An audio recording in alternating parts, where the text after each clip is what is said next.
Hello and welcome to episode 138 of the Sussex by the Sea podcast. I'm your host, Chris Laverick. On episode 138, we catch up with James Doe, the head of Non-League Day, a great endeavour that's been going over 15 years now.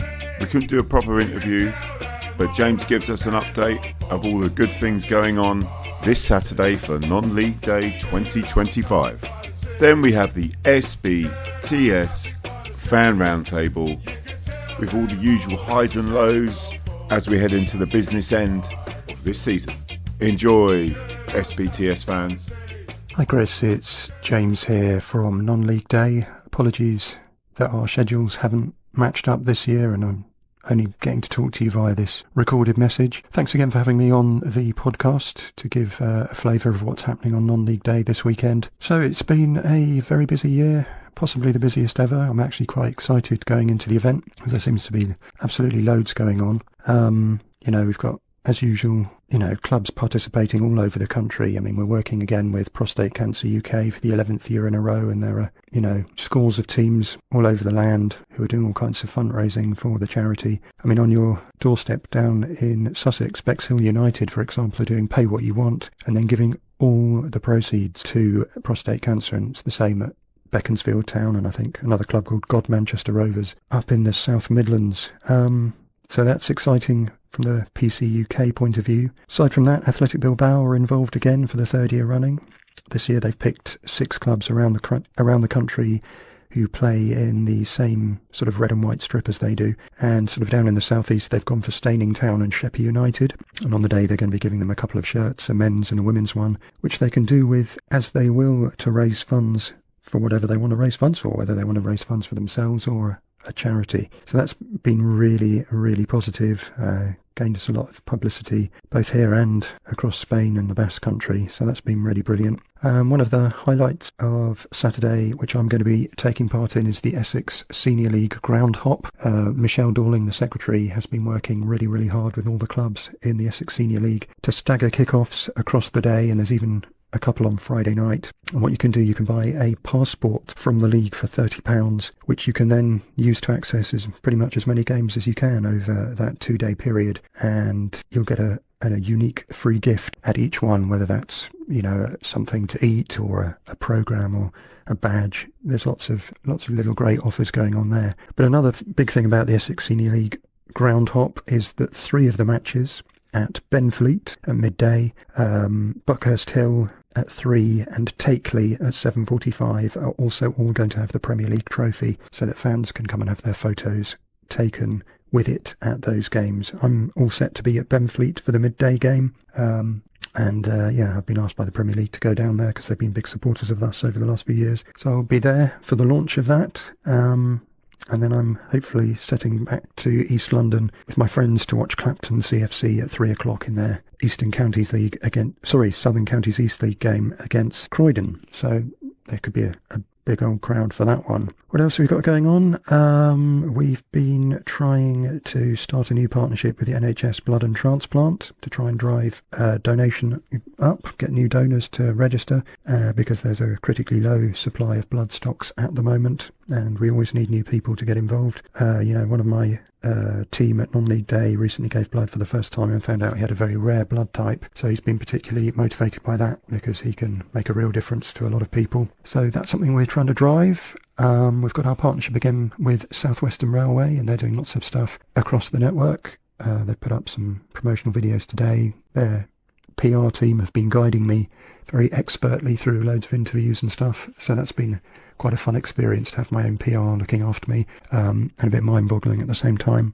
And also, we've got all these great deals going on across the country. One of my favourite ones is the St Patrick's Day event at Ascot United. They've got a huge game against Farnham Town in the Isthmian League, where if you turn up in Irish fancy dress, you get in for a cheaper rate. There's a discount price on Guinness and Irish shots or cocktails or something all day, and it sounds like it's going to be quite fun at that one. Another deal that's caught my eye is if you turn up in a retro shirt, which is anything predating 2012 apparently, you get in for a reduced rate at Abingdon United. And there's lots of other, amazing things going on around the country, but I think I've probably taken enough of your time on the show so far. But if anybody wants to find a game near them, the key thing is to go onto our website, which is nonleagueday.co.uk, and use our match map. Just type in your postcode and you'll find your nearest game. Wherever you go, I'm sure it'll be a great experience. But please, please, please, if you are listening, please do get involved. It will really make a difference. Remember, as we all know, non-league clubs are the bedrock of the game in this country, and without them, the game as we know it will collapse. So have a great day on Saturday. I know it's going to be great at Hastings. There's finally a game on there, and hopefully it'll change your fortunes on the pitch as well. Thanks again for having me on the show. Cheers.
Right, it gives me great pleasure to introduce the 138th episode of the Sussex by the Sea podcast's fan roundtable with some wonderful guests on from the Isthmian North, Isthmian Southeast, and Isthmian PREM. We have a late entry. He's coming from, I'm going to say it, Uranus. It's Robbo is here. Hang on, and he's visited Turkey as well. We, by the looks of things, but we're not going to say anything about that. Great to see all of you. We got the returning Ian from Haringey, the lovely Terry from Margate, Rob from Folkestone, and Ian Grant from Hastings, who hasn't been on for bloody ages. Bloody ages, yeah, sorry. Well, Hastings fans tend to avoid coming on the podcast, and I cannot think why. But there we go. Hello to everyone. Hello. Hello. Oh, Ian, Hastings man, haven't been on for ages, mate. So I'd like not a brief. You have the floor, but a review of our season currently. And we did have the fan forum where talk of potential new ground was discussed. So I'll leave it up to you, Ian. Your thoughts on a up and down season. I mean, it's been this is not a revelation. I haven't got great insight here. It's been really awful, isn't it? I mean, it's been really bad. I think it sort of started bad, carried on bad, then there was a bad bit, and then it's still bad. And I was thinking about it earlier, and I was trying to work it out. It's like, it's like one of those Watford seasons. We've had 3 managers now. It hasn't changed. Nothing's changed. I think it's fair to say that Danny Searle has brought in players who are better than the ones that they replaced. They look, I think he's brought in a couple of particularly good players. I think Teddy Perkins is a lot of fun. Ben Wells is really good in midfield. The 2 new forwards look pretty decent, but it doesn't seem to add up to anything. It seems like we could do anything at this point and we would still carry on trundling slowly towards relegation, which is it's not a bit, it's quite a lot depressing.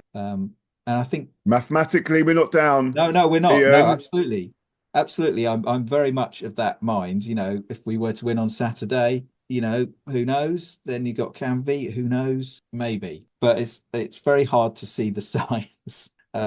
There's been much talk of kind of points over performances. I think that's the phrase that we're using, and it would seem that's kind of not a choice that we necessarily have to make, given that we have neither points nor performances. It's a bit like somebody who's got no money trying to decide whether they want to go on holiday to the Bahamas or New York. It's sort of it's not going to happen either way. But yeah, I don't know. Football's terrible. Workmanlike. I mean, that's an insult to the good working people of the nation, though, isn't it? Really. I mean, it is. To be fair, it is hard-working football, and it's hard work to watch it as well. It's very direct, but I think I grew up watching direct football, and I was going to say bloody Watford fans talking about direct football. Yeah, you've got to get it down in the final third. You can't, if you're just punting it long in no particular direction continuously, you don't, it doesn't really achieve anything. You're just direct passes, hoping for a series of random events that will eventually add up to something happening in the penalty area.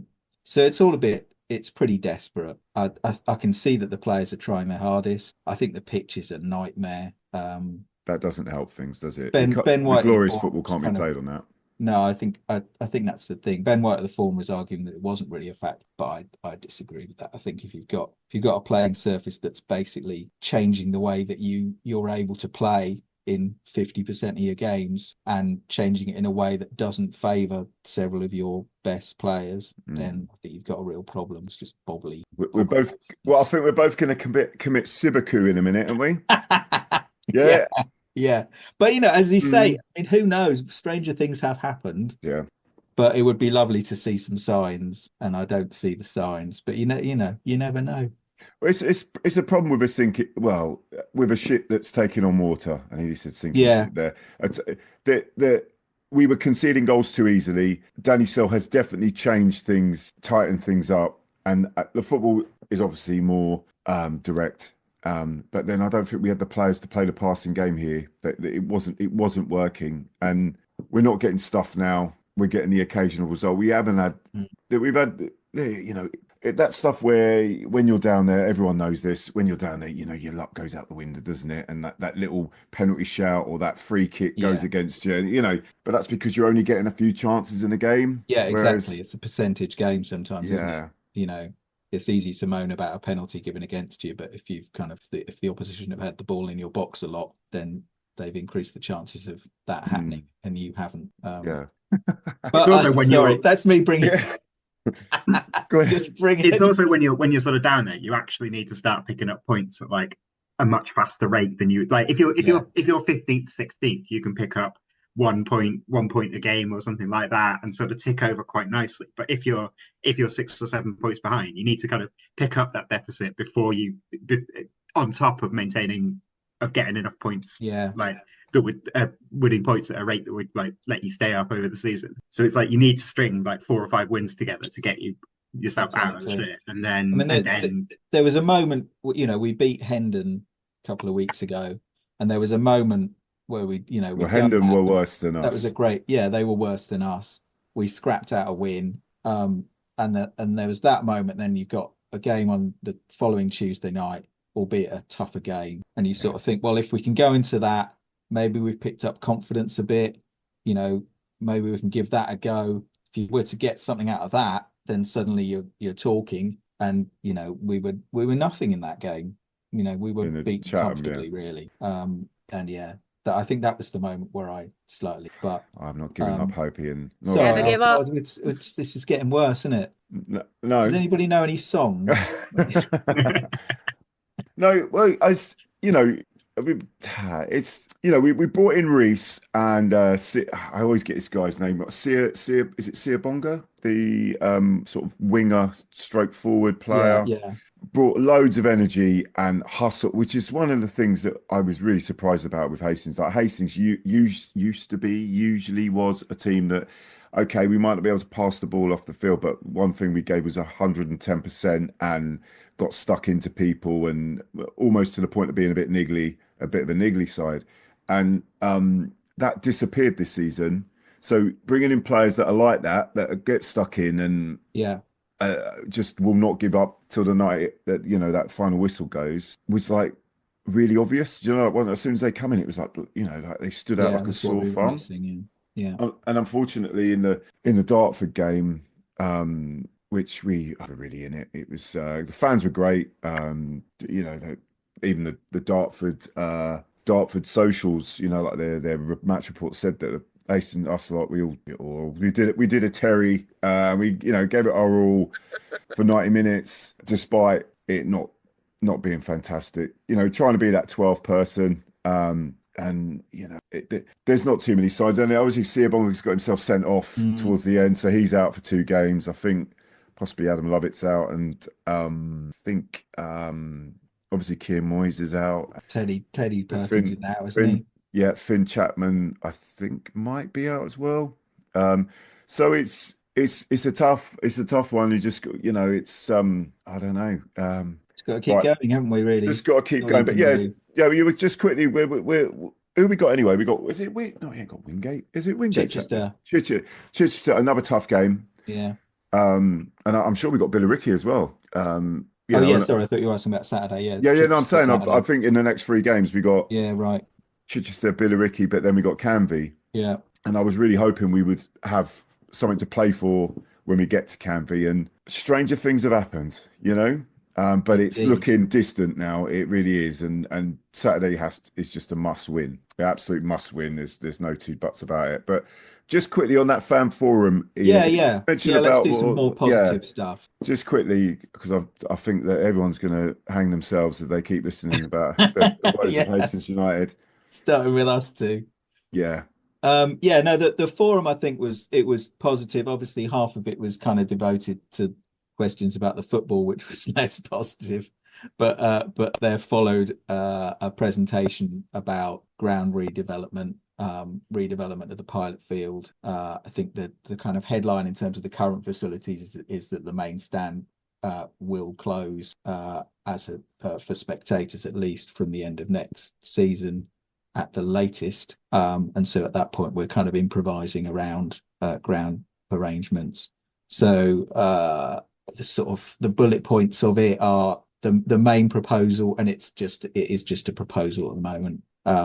Is it an indecent proposal? It is. Well, I thought it was quite a decent proposal, to be honest. Plastic pitch? Well, the thing about plastic pitches, you sort of, we all grew up watching football on grass, and I would every day want to choose a game on a decent grass pitch over a plastic pitch, but we haven't got a decent grass pitch. The choice is between playing a game on a plastic pitch and a cow field, and I think it's a no-brainer, to be honest. It's not romantic, but it's just the obvious choice. So yeah, the general idea is that we rotate the playing surface. It becomes a 3G pitch with some additional sporting facilities around the outside. The entrance of the ground changes location, so it's in the little road between Pilot Field and the Firs. And yeah, it's kind of all done in situ on the Pilot Field as it stands, which to me seems pretty sensible. I think it's easy to be cynical because there have been lots of proposals, decent and indecent, in the past. But one of them's got to work out, otherwise we're a bit screwed. So I don't think cynicism really helps build anything. Well, you're back to an indecent proposal again. There you go. But... Indeed. So yeah, I think it's all quite positive. There was quite a lot of energy behind it. It seems to me reasonably practical in that you're developing one site rather than trying to do two. I appreciate that we had planning for both last time around, but we didn't have permission to build on one of them, so it was a bit irrelevant. So yeah, that all seems quite practical. Obviously, it's raising the money that's the key thing. Where's it coming from? Well, there was lots of talk about the Football Foundation, about how little money has been invested in Hastings in terms of sporting facilities in the last 10 years. So I guess you're dependent on the people involved in the idea being able to raise that money, and that sort of kind of all hangs on that. But yeah, I mean, if it were to happen, I think it would be a good thing. I think it would be a step forward. I think it would probably secure the future of the club for how we want it to, at the kind of level that we want it to be playing. Our current level and the one below, maybe the one above, sort of thing. And I think it would get us out of a massive hole, which is where we are currently. It's very hard to see the club moving forward in any real purposeful way without getting the ground sorted. And this would get the ground sorted. It may not be to everybody's taste, but it would get it sorted. Well, yeah, I mean, we've got the space. The main stand can just be left, and you could put where the grass is and put some. Well, that is basically what they're talking about. At the worst, so if there is no money, because I don't trust these people with their proposals, and unless there's numbers there, on paper, and then it's. I mean, I think what they would probably say in response to that, I'm obviously not representative. Go on. I am being paid. No, I think what they would say in response to that is that you can't get the numbers without having plans to sell to people, basically, that you need to be going to people going, look, this is what we want. So that's where they are at the moment, and we'll see whether the numbers come along afterwards. Okay, thank you, Ian. Okay, talking of numbers, we shall talk about how remote my each way for Folkestone is for coming in this season. Rob, your team continues to frustrate me. When I think you're going to win, you don't, and then when I don't back you, you do. So talk to me about your season, and if anything's changed since you got shot at the manager. Well, not much has changed, mate. No, not at all. It has continued in the same form that throughout the season. Really, nothing has changed throughout the season, apart from the fact we stopped getting the red cards, which we had a flourish at them at the beginning of the season. I broke a couple of records actually, getting so many cards. But is that when Sammy was with you, Blackie? No, do you know he hardly played at the beginning of the season. I don't think he's had a red card. He don't for Folkestone either. No, it was mainly Tom Derry got a few. Tom Derry got quite a few, I think. Yeah, and there was we're waiting for that. In that suit. Oh yeah, of course, yeah. I like Tom. Yeah, he's over enthusiastic sometimes, even when the ball's out of play. Yeah. Yeah, and it has just been a weird season, really. It's been disappointing season. Considering we expected to we thought maybe we'd have a good season, maybe be up there in the playoffs. I think that's what people were hoping for, expecting a bit because of the money that's spent, and the club still seems to be off the pitch pushing in that direction. Yeah, hasn't been good enough, really. And Drury lost his job after the Bognor game, which we won away at Bognor. And then I was a bit surprised at the timing of that.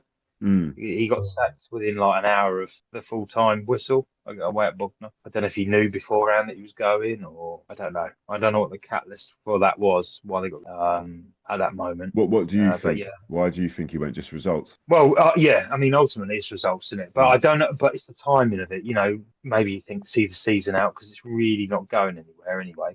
Particularly, I was gonna say like a respectable mid-table finish, but I don't actually think it's a respectable mid-table squad we've had this season, to be honest. And then so he went anyway, and then they got a temporary manager in, or interim manager. He did a couple of games. Apparently, he only had a contract for a couple of games. Tim Dixon. He came in. He got we lost at home to Chichester. We were 3-0 down, I think, 5 minutes, something like that. At home, pulled one back, and then we beat Whitehawk at the weekend, 1-0, and then he went after that. I said I think his contract that was it to 2 games, and then we're just going to muddle through with the old assistant manager until the end of the season, I believe. So yeah, it's just sort of playing the season out really, and just sort of trying to make the most of it, try and enjoy it. Well, maybe get a bit of sunshine in some of these games. I'm not in the same boat as you boys. I feel for you, I really do, because football's a cruel game, isn't it? And it can be, yeah, it can be indeed. Yeah, it can be. Someone has to lose. So, we're gonna. Yeah, Nick Berry said it, mate. Every loser wins. Okay. Okay. Yes. And sometimes you're showing your age, Chris. I'm going to sing it. I'll sing it at the end of the season. Go on. Anyway, go on, Rob. Sorry, mate. No, well, that's it, really. I was last time I was on. I said I think you were playing away at Dover on the last game. Is that right? Yeah, we got and so I said we'll be safe by then, though, so that'll be all right. Yeah. Well, Chris has already said he's going to streak. Yeah, I was going to streak. I was going to, in some way, streak. I wasn't saying what part of me was naked. Bloody hell, Chris. The season not been bad enough already. Mate, if we stay up, if we stay up, not. Okay. Well, so I'll send out Gary Histed for if you get relegated. If we get relegated, Gary's going out. But it is what it is, isn't it, mate? So I mean, ups and downs of football, been around long enough. So yeah, exactly. I quite enjoy how committed to being mid-table Folkestone are at the moment. 0 goal difference, 11th out of 22 teams, won 15, lost 14. That's great. Yeah. I think a 0 goal difference, that's great work at this point of the season, isn't it? Yeah. If you could see that right to the end, that would be excellent. Yeah, I think I remember Danny Baker did a thing once where he said about the most pointless teams in football, you end up with a 0 goal difference and you've won as many as you've drawn. And basically back where you started at the start of the season, might as well have just gone on holiday for 9 months. Exactly, yeah. No jeopardy in the season at all. There you go. Respectable mid-table finish. Yeah. Well, who you got Saturday, Rob? We are at home to it's Chesham, I think. Yeah. Okay. I never know where you're. Away at Chesham. Away at Chesham, yeah. Don't know where you're. I can't back any. I give up. You know what I mean? Does it? Every away day, I'm like, Folkestone, we're doing the home and aways. I said, right, that's Folkestone winning. And they're like, shut up, Chris, Folkestone ain't winning. And I'm like, no, they are. They're going to finish somewhere between 15th and where we are now. So I think that's pretty much, Okay, well, thanks, Rob. Right, Ian, as far as I see it, in terms of relegation battle, you're just on that edge of getting out of it in the Isthmian North. Is that going to happen? Because I noticed a few draws. So I think last time I was on, I said that Tom Loisy had sort of got every single person who played for Borough during his tenure back at some point to play a part this season, except Ralston Gabriel, who's doing 14 years inside. Well, Ralston Gabriel's made 2 appearances off the bench on day release. Yes. He's driven down from. I mean, it says something. If you weren't already serving a 14-year prison sentence, which says like something about your decision making in life, spending your only days of freedom on the bench for Borough would just Brilliant. It makes me very, very suspicious about your decision making. But yeah, so he's come back. We had a bit of an uptick in form. We won 3 on the spin, which is kind of unheard of. And then since then we lost top of the table Brentwood, we lost to Galston, and then we've had a couple of draws, one of which was a 6-pointer against Wroxham, who are actually on a bit of a march at the moment.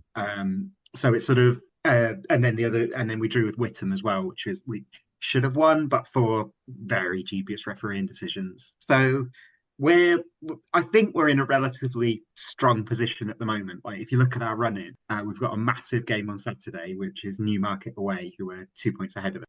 That's a real 6-pointer. I think we're in real trouble if we lose that. I think we're probably all right if we win it. And then we've got, I think we've got 3 more games against sides in the lower half, and then a couple. We finish with a little sting against 2 playoff chasing sides. So it's sort of next 4 games I think are key. We need to be picking up points in those games.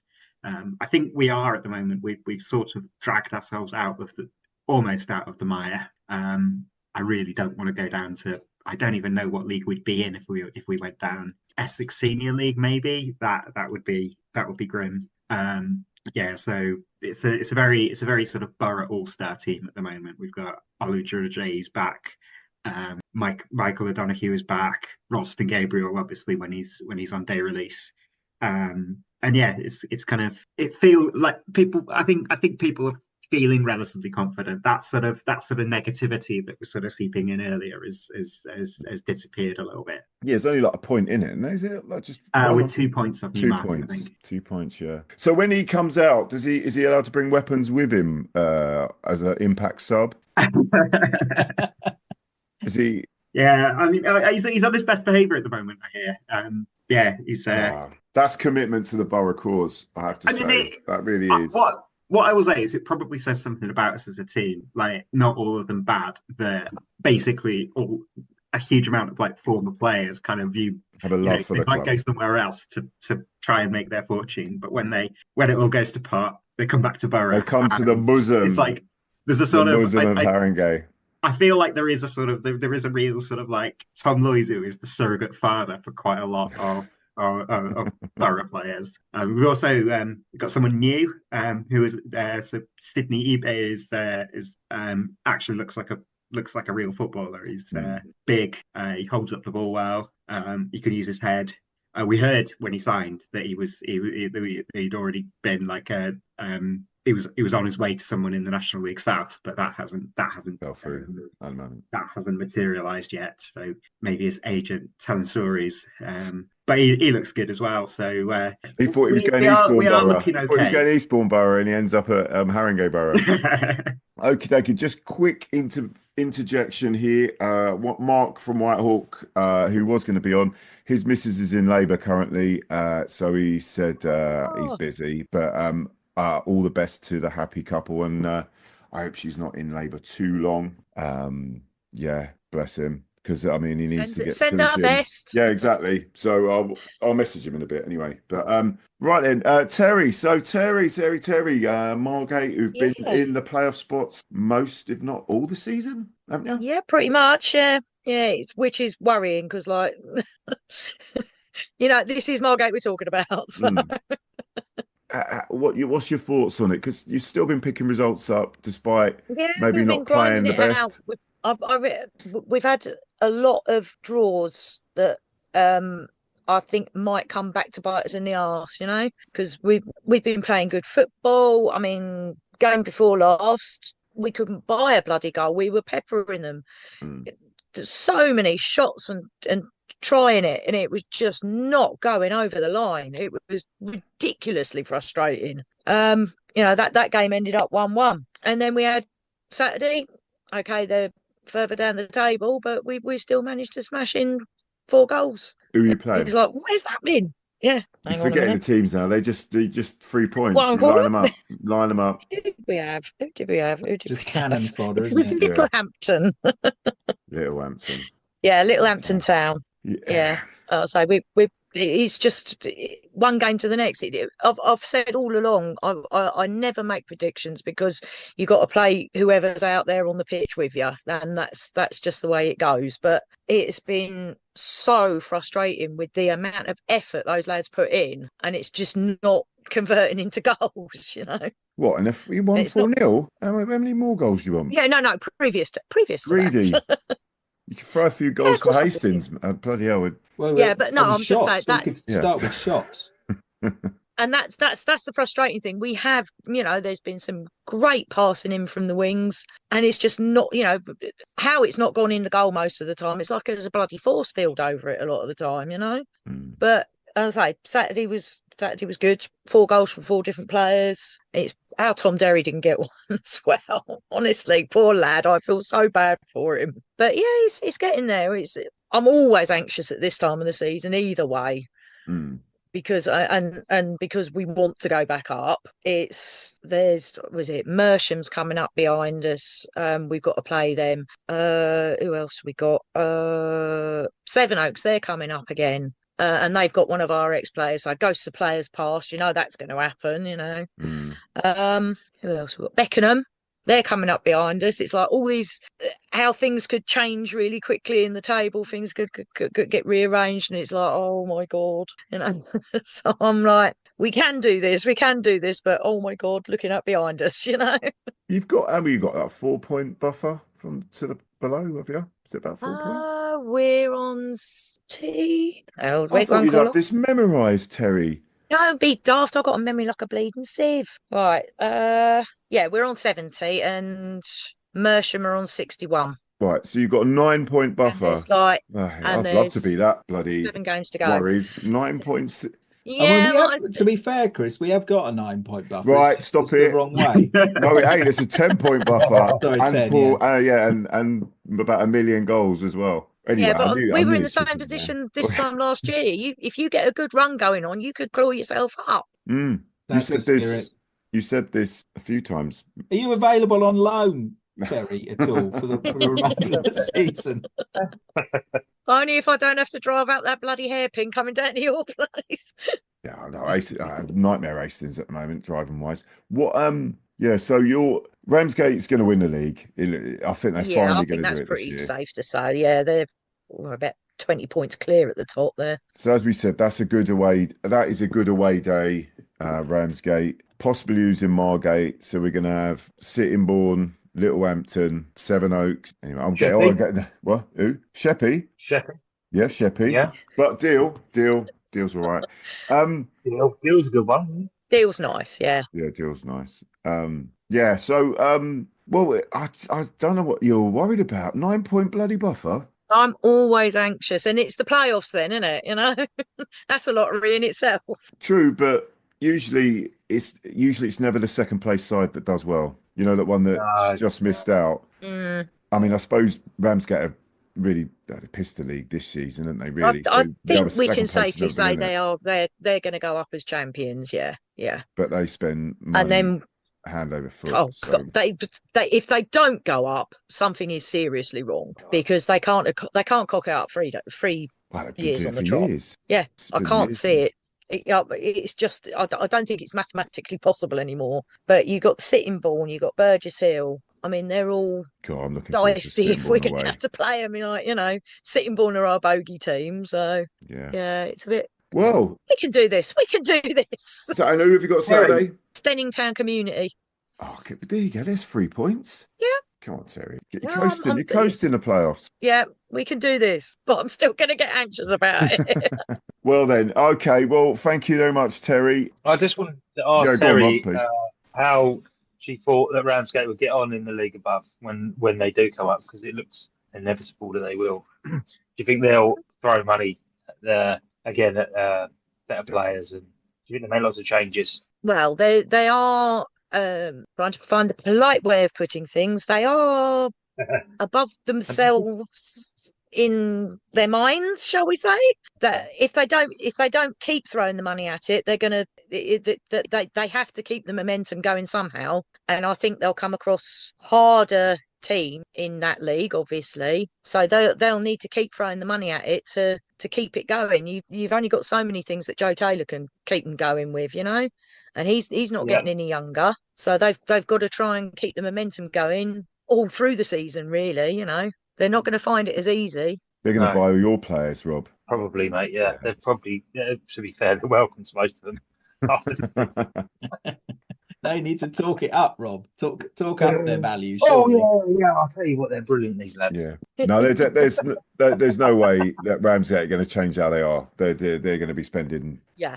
No way they're not. Is it sustainable though? Well, with the sugar is any of football sustainable? Exactly. It's like, how can you keep going?